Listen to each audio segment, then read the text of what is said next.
আসসালামু আলাইকুম। ঈদ মোবারক। কাছে দূরে দেশে বিদেশে যে যেখান থেকে আমাদের আজকের এই ভিডিওটি দেখছেন সবাইকে জানাচ্ছি পবিত্র ঈদ উল আজহার শুভেচ্ছা। তো অনেকদিন পরে নানান তথ্য উপাত্ত ফেসবুকে আসছে। সর্বশেষ দেখছিলাম যে ওবায়দুল কাদের সাহেব তিনি মারা গেছেন। তো ফাটাগাস্ট ওরফে ওবায়দুল কাদের তিনি মারা যাননি, এই খবরটি ইতিমধ্যে জেনেছেন। তবে আমাদের খবরের প্রসঙ্গটা একটু ভিন্ন। হঠাৎ করেই দীর্ঘদিন যাবৎ, প্রায় 10 মাস যাবৎ দলের এক সময়ের ব্লুটুথ ম্যান, সারাদিন রাত লাইট ক্যামেরা অ্যাকশন, গণমাধ্যমে বিবৃতি, এগুলো থেকে দূরে থাকা ওবায়দুল কাদের হঠাৎ করেই একটা লারা দিয়েছেন। তো কেউ কেউ বলছেন যে এই লারাটার আসলে কারণ কি? কোনো গ্রিন সিগন্যাল, অথবা রাজনীতিতে আবারও ফিরে আসার ইচ্ছা, অথবা আওয়ামী লীগকে পুনর্গঠিত করার ইচ্ছা, নাকি আওয়াজ তুললেন, কোনটা আসলে মেইন কথা? তবে বক্তব্যের মধ্যে অনেক কিছুই প্রাসঙ্গিকতা তুলে ধরেছে।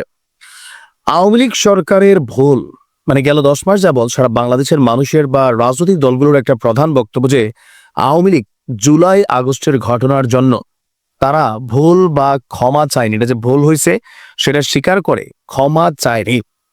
তবে গত 10 মাসের প্রেক্ষাপটে এখানে যা যা আসছে, পলিটিক্যালি এটা যে সরকার পতনের আন্দোলন ছিল, এটা স্পষ্ট মেটিকুলাসলি ডিজাইন ছিল।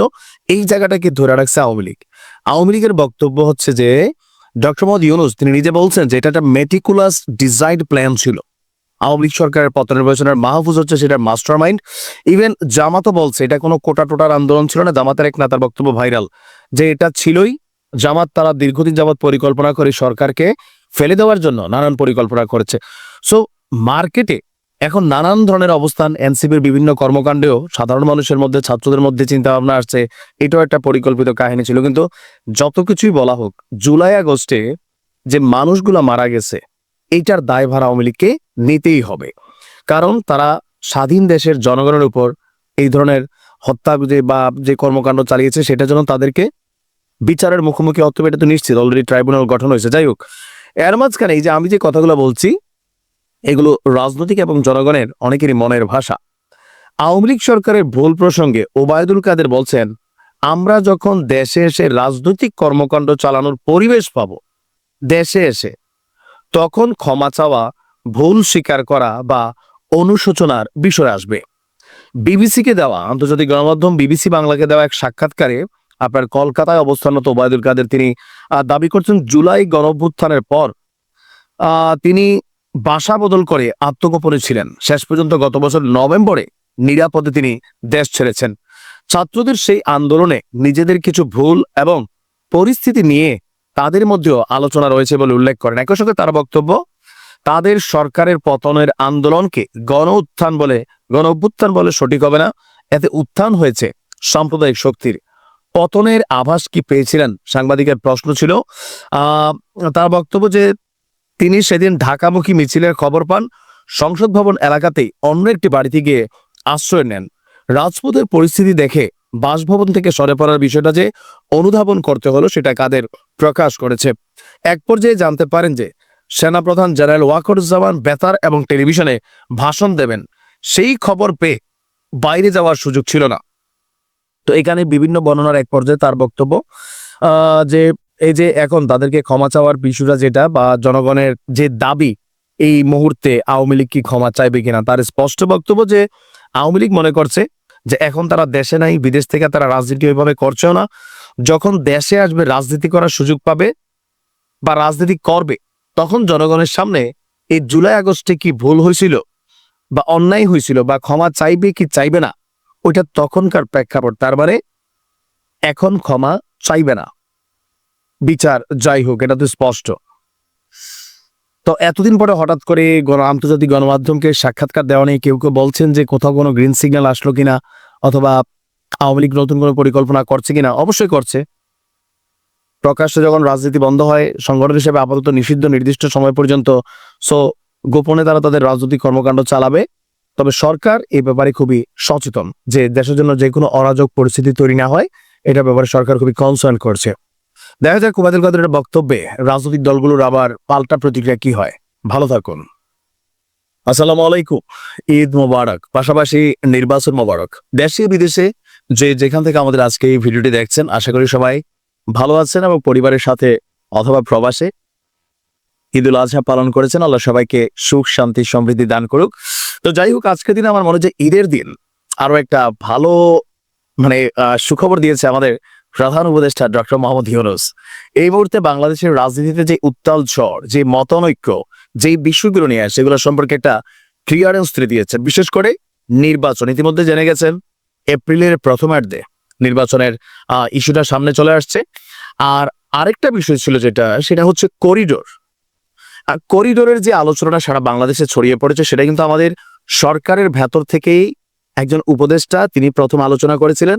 এরপরে যখন এটা নিয়ে রাজনৈতিক দলগুলো, সেনাবাহিনী বা আম জনতা এটা নিয়ে প্রতিক্রিয়া জানালো, পরবর্তী সময় বিষয়টা আবার একটু পরিবর্তন হয়ে গেল। তো যাই হোক, এবার করিডোরের ইস্যুটাতেও আমাদের আজকে ডক্টর মোহাম্মদ ইউনূস তিনি বিভিন্ন ইস্যুতে বক্তব্য দিয়েছেন। আর এই বক্তব্যে করিডোর বিষয়টাকে তিনি ক্লিয়ারেন্স করেছেন যে আসলে ঘটনাটা কি। মিয়ানমারকে করিডোর দিয়েছে আসলে এরকম প্রচার হয় নাই যে দিবে। আমরা যারা এটা নিয়ে আলোচনা করেছি, আমরা বলছি যে সরকার এরকম একটা প্রস্তাবনা পাইছে বা সরকার এরকম একটা প্রস্তাবনার দিকে যাচ্ছে, দিচ্ছে না। ডক্টর মোহাম্মদ ইউনূসের এই জায়গাটাতে একটু ভুল ছিল।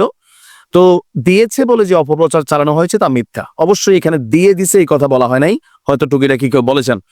তিনি বলছেন যে রাখাইন রাজ্যে মানবিক বিপর্যয়ের জন্য একটি ত্রাণ চ্যানেলের প্রস্তাব করেছিলেন জাতিসংঘ মহাসচিব। এটা করা হলে রোহিঙ্গাদের প্রত্যাবাসনে সহায়ক হবে, কিন্তু এই প্রস্তাবের পর্যায়েই রয়ে গেছে। জাতির উদ্দেশ্যে দেওয়া ভাষণে ডক্টর ইউনূস বলছেন, আপনারা জানেন আমাদের দেশে এখন 12 লক্ষ রোহিঙ্গা বসবাস করছে। প্রায় 1 লক্ষ রোহিঙ্গা এসেছে 2023 থেকে 24 সালের সেপ্টেম্বর সময়কালে, যখন রাখাইন রাজ্যে ব্যাপক যুদ্ধাবস্থা বিরাজ ছিল। সেখানে চলমান সংঘাত এবং মানবিক পরিস্থিতির কারণে এখনো অনেকে আসতে চেষ্টা করছেন। রোহিঙ্গাদের বাংলাদেশে আসা বন্ধ করতে এবং যারা ইতিমধ্যে বাংলাদেশে অবস্থান করছেন তাদের প্রত্যাবর্তনের জন্য আমরা উদ্যোগ নিয়েছি। আমরা যখন দায়িত্ব গ্রহণ করেছিলাম, রোহিঙ্গা ইস্যুটি প্রায় মৃত ছিল, আন্তর্জাতিক এজেন্ডা থেকে এটা ঝরে পড়েছিল। সে অবস্থা থেকে আমরা ইস্যুটিকে বিশ্ববাসীর দৃষ্টির সম্মুখভাগে নিয়ে এসেছি। আমি গত বছর সেপ্টেম্বর মাসে জাতিসংঘ সাধারণ পরিষদে রোহিঙ্গা বিষয়কে একটি আন্তর্জাতিক সম্মেলনে অনুষ্ঠানের আহ্বান জানিয়েছিলাম। আর জাতিসংঘের সকল সদস্য রাষ্ট্র এই বিষয়ে একমত হয়েছে এবং তারা একটি উচ্চ পর্যায়ের আন্তর্জাতিক সম্মেলনের আয়োজন করার সিদ্ধান্ত নিয়েছে। আর এবছর সেপ্টেম্বরে যুক্তরাষ্ট্রের নিউ ইয়র্কে এই বিষয়টা নিয়ে একটা সম্মেলন অনুষ্ঠিত হবে। তো প্রত্যাবাসনের বিষয়ে একটি বড় অগ্রগতি হচ্ছে মিয়ানমার সরকার কর্তৃক প্রত্যাবাসনযোগ্য রোহিঙ্গাদের সর্বপ্রথম তালিকার ঘোষণা। আর গত এপ্রিল মাসে ব্যাংককে বিমস্টেক সম্মেলনের সাইডলাইনে আলোচনার সময় মিয়ানমার সরকার প্রথমবারের মতন 1,80,000 রোহিঙ্গা প্রত্যাবাসনের ঘোষণা দিয়েছে। তো যাই হোক, তিনি এখানে বলছেন যে বাংলাদেশ করিডোর দিয়ে দিয়েছে বলে যে অপপ্রচার চালানো হচ্ছে, আমি সুস্পষ্টভাবে বলছি এটি সর্বৈব মিথ্যা। এটি চিলে কান নিয়ে যাওয়ার মতন গল্প, যারা অসত্য কল্পকাহিনী বানিয়ে বাংলাদেশের মানুষকে বিভ্রান্ত করে অশান্তি সৃষ্টিতে নিয়োজিত, এটা তাদের শিল্পকর্ম। তো যাই হোক, আমার মনে হয় ডক্টর মোহাম্মদ ইউনূসের কাছেও তথ্য চাইতে একটু ভুল হয়। কেন? কারণ দিয়েছে এই কথাটা আসলে আমি শুনি নাই, দেওয়ার প্রস্তাবনা আছে বা আলোচনা চলছে, ওইটাই ছিল। আর এর মধ্যে আপনার চট্টগ্রাম বন্দর বিদেশিদের দিয়ে দেওয়া হচ্ছে যে বিষয়টা ছিল, সেটা সম্পর্কে তিনি ক্লিয়ার করেছেন যে চট্টগ্রাম বন্দরকে বিদেশিদের দেওয়া হচ্ছে বলে দেশের মানুষের মধ্যে যে সমালোচনা, এটা আসলে ভুল। বরং যাদেরকে বন্দর ব্যবস্থাপনার দায়িত্ব দেওয়া হচ্ছে তাদেরকে দিলে বাংলাদেশের উপকার হবে। তাদের কাছ থেকে বন্দর পরিচালনার শিক্ষা নিয়ে একদিন বাংলাদেশের মানুষরাই আপনার আরো স্কিলড হবে, ডেভেলপ হবে এবং বিশ্বব্যাপী কাজ করার সুযোগ পাবে। এখানে বন্দর নিয়ে অনেকের মধ্যে কৌতূহল হয়েছিল যে বিদেশিদেরকে নাকি দেওয়া হচ্ছে।